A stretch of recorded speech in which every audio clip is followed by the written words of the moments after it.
नमस्कार, आपका अपने चैनल गीता मोटिवेशन में स्वागत है।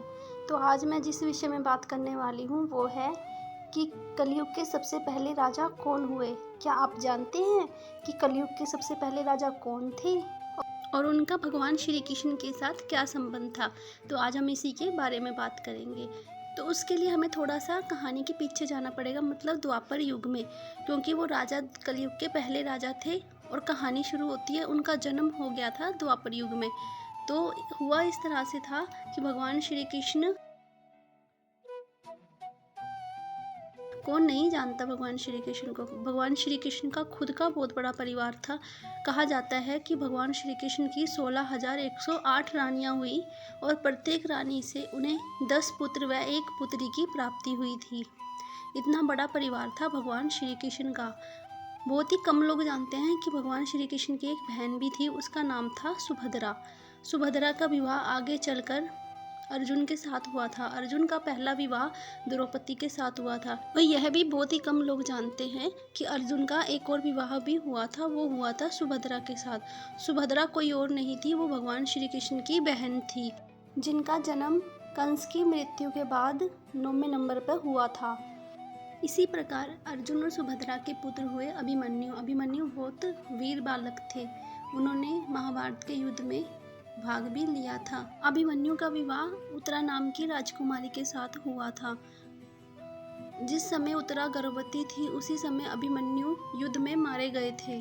अभिमन्यु के मारे जाने के बाद अश्वत्थामा उत्तरा के गर्भ को भी नष्ट करना चाहते थे। अभिमन्यु के पुत्र को मारने के लिए अश्वत्थामा ने ब्रह्मास्त्र का प्रयोग किया था। उत्तरा को जैसे ही पता चला कि अश्वत्थामा उसके पुत्र को मारने के लिए ब्रह्मास्त्र का प्रयोग कर रहा है, उसने तुरंत ही श्री कृष्ण की शरण ले ली। उसने भगवान से प्रार्थना करी कि हे प्रभु, अश्वत्थामा मेरे पुत्र को मारने के लिए ब्रह्मास्त्र का प्रयोग कर रहा है। तो भगवान श्री कृष्ण ने उत्तरा के गर्भ में जाकर उत्तरा के गर्भ की रक्षा करी। कहा जाता है कि भगवान ने कभी किसी गर्भ में जाकर जन्म नहीं लिया है, भगवान सदा प्रकट ही हुए हैं।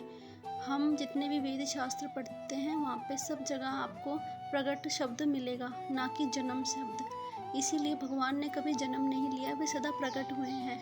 भगवान कभी किसी गर्भ में नहीं रहे हैं। फिर भी उन्होंने अपने भक्त की रक्षा के लिए उत्तरा के गर्भ में जाकर अपने सुदर्शन चक्र को ब्रह्मास्त्र के आगे कर दिया। वहीं ब्रह्मास्त्र क्षीण हो गया और उत्तरा के गर्भ की रक्षा हो गई। इसी प्रकार समय आने पर उत्तरा ने एक बहुत ही सुंदर बेटे को जन्म दिया, जिसका नाम रखा गया परीक्षित। परीक्षित अभिमन्यु के बेटे हुए और यही परीक्षित कलयुग के सबसे पहले राजा हुए। इन्हीं परीक्षित को प्राप्त है कलयुग के सबसे पहले राजा होने का गौरव। आप जानते हैं, इन्हीं परीक्षित ने कलयुग को रहने के लिए 5 कमरे दिए थे, अर्थात इनको रहने के लिए 5 स्थान दिए थे। यह परीक्षित ही है जिनको ऋषि सुरंगी ने श्राप दिया था कि वह 7 दिन के भीतर मर जाएंगे। यह वही परीक्षित है जिन्होंने सबसे पहले भागवत का पाठ सुना था। इस प्रकार राजा परीक्षित पहले राजा हुए कलयुग के।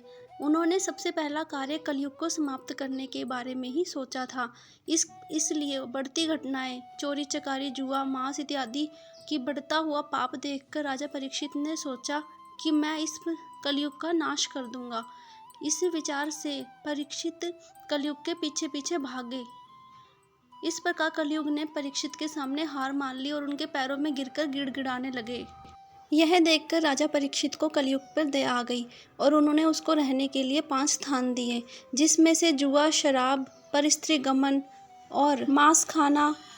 इस प्रकार 5वां स्थान स्वयं कलयुग ने मांग लिया और वह था सोना।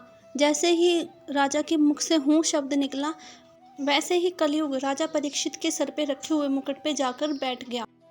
और उसका प्रभाव भी अब हमें दिख ही रहा है कि किस प्रकार लोग अब ज़्यादा से ज़्यादा मांस खाने वाले लोग आपको ज़्यादा मिलेंगे, शराब पीने वाले लोग ज़्यादा मिलेंगे। लोगों को पता ही नहीं है कि वो एक कलयुग की चपेट में है, उनकी बुद्धि पर अधिकार हो चुका है कलयुग का। हम अपने धर्म पे बिल्कुल विश्वास नहीं करते, हम उनको शंका की नज़र से देखते हैं, जबकि हमें उन्हें श्रद्धा और समाधान की नज़रों से देखना चाहिए। बस आज के लिए इतना ही। अगर आपको मेरी वीडियो ज़रा सी भी पसंद आई है तो आप मेरी वीडियो को लाइक कीजिए, चैनल को सब्सक्राइब कीजिए और घंटी के बटन को भी जरूर दबा दीजिए। तब तक के लिए जय माता दी।